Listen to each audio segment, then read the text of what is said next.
আসসালামু আলাইকুম ওয়ারাহমাতুল্লাহি ওয়াবারাকাতুহ। প্রিয় বন্ধুরা, আজকে আমি আপনাদের সামনে পবিত্র কোরআনের পরীক্ষিত এমন একটি শক্তিশালী সূরা নিয়ে হাজির হয়েছি, যে সূরাটি আপনাদেরকে শুধুমাত্র মনোযোগ দিয়ে শুনতে হবে, কষ্ট করে পড়তে হবে না।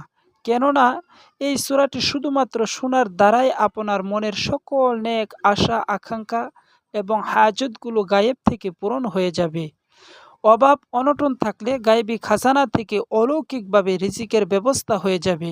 অসুস্থতা, পেরেশানি, দুঃখ কষ্ট যাই থাকুক না কেন, এই পাওয়ারফুল সূরাটি শোনার উসিলায় তা দূর হয়ে যাবে ইনশাআল্লাহ। প্রিয় বন্ধুরা, আশা পূরণের এই সূরাটি শুধু একবার শুনেই দেখুন, নিজের চোখে বিশ্বাস করতে পারবেন না। চতুর্দিক থেকে আপনার জন্য সুসংবাদ আসতে থাকবে। সকল আটকে থাকা কাজগুলো সঠিকভাবে সম্পূর্ণ হবে। আপনার সংসারে অশান্তির মেঘ দূর হয়ে রহমতের সুঘ্রাণ পেতে থাকবে। আপনার যত বড় বিপদেই থাকুক না কেন, এই সূরার উসিলায় সকল বিপদ থেকে মুক্তি পাবেন। সব বালা মুসিবত দূর হয়ে যাবে এবং আপনার যত বড় অসুস্থতায় থাকুক না কেন, তা থেকে শেফা পাবেন ইনশাআল্লাহ। আপনাকে শুধু মহান আল্লাহর কুরআনের উপর বিশ্বাস রাখতে হবে। মনে রাখতে হবে যে একমাত্র আল্লাহর কুরআনই পারে আমাদের সকল সমস্যার সমাধান দিতে। এজন্য পবিত্র কুরআনের এই ছোট্ট সূরাটিকে মনোযোগ দিয়ে প্রথম থেকে শেষ পর্যন্ত শুনতে থাকুন। এটি শুনতে শুনতে আপনার জীবনের মুসিবতগুলো কেটে যেতে থাকবে, পেরেশানিগুলো দূর হয়ে যাবে, আল্লাহর রহমতে আপনার দোয়াগুলো কবুল হতে থাকবে ইনশাআল্লাহ। তবে শর্ত হচ্ছে, সূরাটি একবার শোনা শুরু করলে আপনাকে শেষ পর্যন্ত শুনতেই হবে। কেননা যদি অর্ধেক শুনেই চলে যান, তাহলে যে কাজগুলো বা যে আশাগুলো পূরণ হতে যাচ্ছিল, সেগুলো মাঝপথে আবার বিগড়ে যাবে। তাই মন থেকে পরিপূর্ণ সূরাটি একবার শুনে তারপরেই যাবেন। মহান আল্লাহর কাছে দোয়া করি, হে আল্লাহ, যারা মনের আশা পূরণের এই সূরাটি শুনছে বা শুনবে, আপনি তাদের মনের সকল নেক আশা আকাঙ্ক্ষা পূরণ করে দিন। আমিন। কমেন্ট বক্সে আপনিও আমিন লিখে উক্ত দোয়ায় শরিক থাকুন। কেননা কে জানে যে কার মুখ থেকে বলা আমিন কখন কবুল হয়ে যায়। তাহলে চলুন আমরা সূরাটি শুনে আসি। আউযু বিল্লাহি মিনাশ শাইতানির রাজীম। বিসমিল্লাহির রহমানির রহিম। ওয়াইলুল লিল মুতাফফিফিন আল্লাযীনা ইযা ইক্তালু আলান নাসি ইস্তাওফুন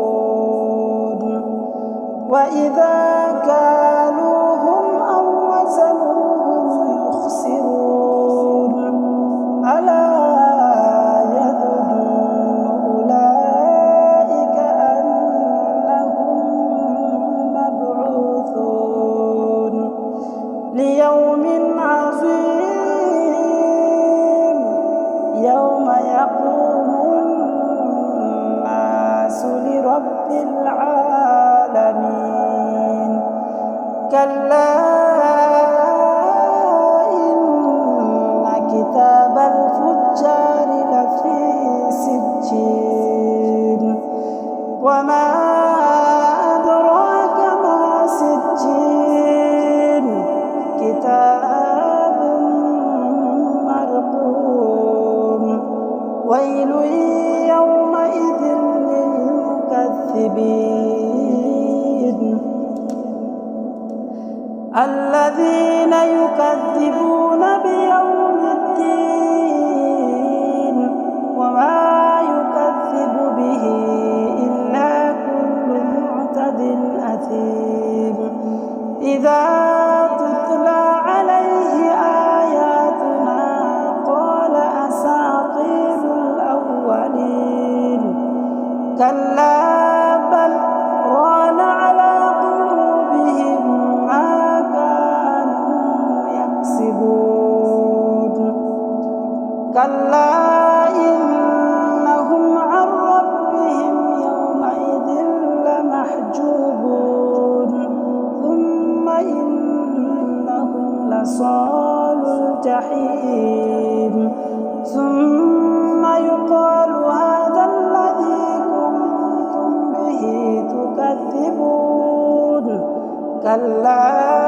إن كتاب الأبرار لفي عليين وما أدراك ما عليون كتاب مرقوم يشهده المقربون إن الأبرار لفي نعيم على الأرائك ينظرون تعرف في وجوههم نظرة النعيم يسقون من رحيق مختوم ختامه مسك وفي ذلك فليتنافس المتنافسون ومزاجه من تسنيم عينا يشرب بها المقربون إن الذين أجرموا كانوا من الذين آمنوا يضحكون وإذا مروا بهم يتغامزون وإذا انقلبوا إلى أهلهم انقلبوا فكهين وإذا رأوهم قالوا إن هؤلاء